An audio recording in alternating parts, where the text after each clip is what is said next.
Matapos ang sunod-sunod na kalamidad, umarangkada na ang relief and recovery operations para sa mga apektadong residente sa La Union. May report si Chester Trinidad ng Philippine Information Agency, La Union.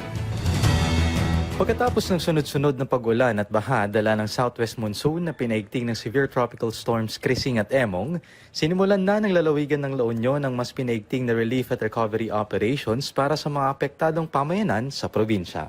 Ayon kay Christine Paulette Navarro ng Provincial Disaster Risk Reduction and Management Office, 21 sa 31 lugar na binaha sa lalawigan ay hindi nalubog sa tubig at tuloy-tuloy na ang damage assessment at paglilinis sa mga lugar na naapektuhan.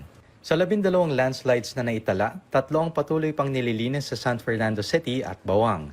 May nasira ring flood control infrastructure sa Negilian kung saan agad namang nagpadala ng tulong ang probinsya upang maayos ito. Aringay, San Fernando and Bacnotan, yun pa lang yung may mga more updating pa tayo kung ano na yung status ng mga areas na yun. But then, out of 31 flooding naman is subsided naman po yung 21 doon.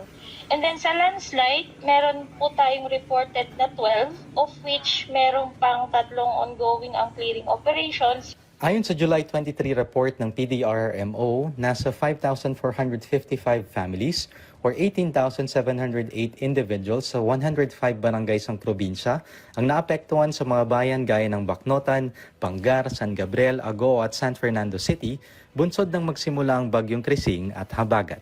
Bilang suporta, nagbigay ng tulong ang Provincial Government of La Union at DSWD Field Office 1 ng family food packs sa 246 families sa bayan ng San Gabriel. Nag-preposition din ng DSWD Field Office 1 ng 70,815 family food packs, 15,289 na non-food items, at 3 million pesos na standby funds para sa mga posibleng request ng mga lokal na pamahalaan. Sa kabila ng malawak na epekto ng habagat at bagyo, lahat ng major roads at mga tulay sa lalawigan ay maaaring daanan, kaya tuloy-tuloy pa rin ang pamimigay ng tulong.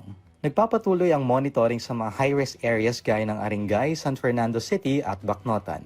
Kaya paalala ng mga opisyal, makinig sa mga abiso at makiisa sa mga preventive evacuations. Mula rito sa La Union, para sa Integrated State Media, Chester Trinidad ng Philippine Information Agency.